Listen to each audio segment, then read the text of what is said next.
એ ના ખાધી હોય પણ હવે હું વિમલ બધી રાધાને तो चलिए शुरू करते हैं। અરે જીતુ ભાઈ મારે વિમલ ખાવી છે તમે મને વિમલ લાવી આપો રાધાબેન વિમલ તો તમને અહીં ચઈ મળશે નહીં પણ મારો ભાઈબંધ વિક્રમ છે એ વિમલ ખાય છે એ તમને વિમલ ખવડાવશે જીતુ ભાઈ વિમલ ખાતા વગર મારું માથું દુખે છે તો ચાલો આપણે વિમલ ખાવા વિક્રમ પાસે જઈ આ જુઓ રાધાબેન આ જગ્યાએ વિક્રમભાઈની મોટી દુકાન વિમલની હતી પણ કોઈ ગામવાળા વિમલ ખાવા જ ના આવ્યા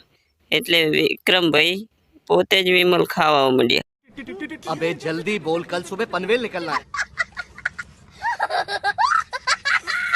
વિક્રમ આખા ગામમાં એક જ તું વિમલ ખાય છે તો મને વિમલ ખવડાય ને कैसा लगा मेरा मजाक?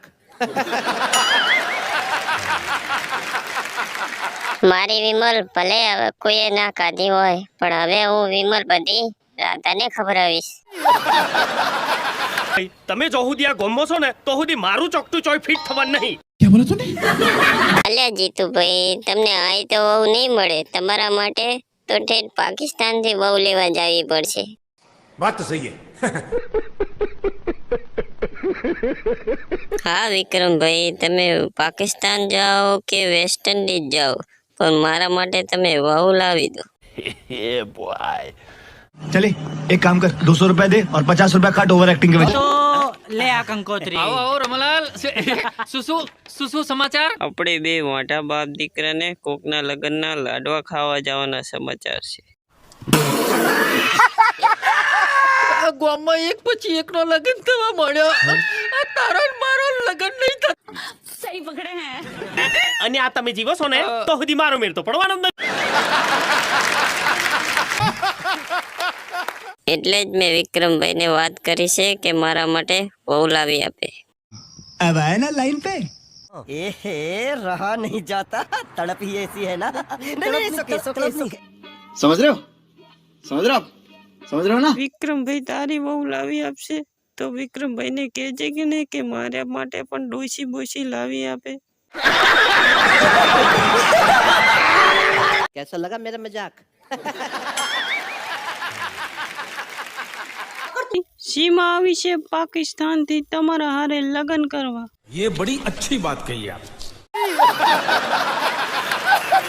જો ભૂરા સીમા ભલે પાકિસ્તાન થી આવી હોય લગ્ન કરવા પણ સીમા હારે મારે લગ્ન નથી કરવા क्या बोला तूने વિક્રમ હું તારા હારે લગ્ન કરવા તો ઠેઠ પાકિસ્તાન થી આવી છું અને તું મારા હારે લગ્ન કરવાની ના પાડે છે તો હવે મારે સચિન હારે લગ્ન કરવો પડશે अब आए ना लाइन पे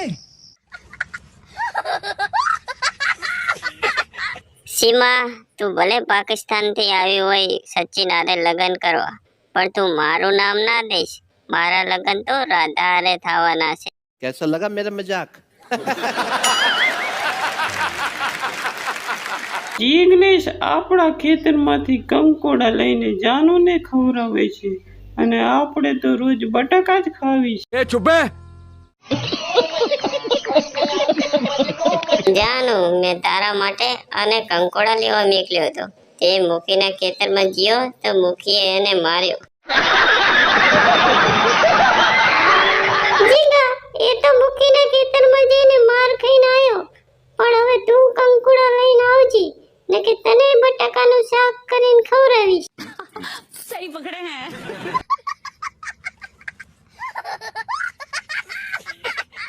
જાનુ મને બટેકાનું શાક તો નથી ભાવતું પણ હું તારા માટે તો મુખીના ખેતરમાંથી કંકોડા લઈને જ આવીશ હવે જો જિગ્નેશ આપણા ખેતરમાં કંકોડા લેવા આવે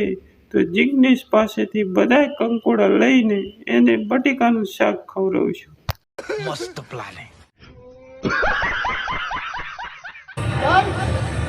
ચાલ આપણે ભાગી જઈએ ભાઈ